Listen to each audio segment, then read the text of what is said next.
કોયલબન બોલે ત્યારબાદ મોરભાઈથી રહેવાય નહીં. તો મોરભાઈ બોલ્યા,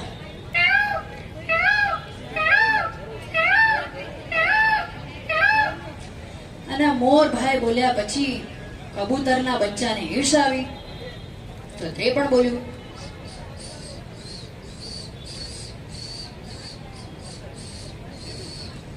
અને તે બોલ્યા પછી ત્યારબાદ હોલી બધા પક્ષીઓને ધમકાવે.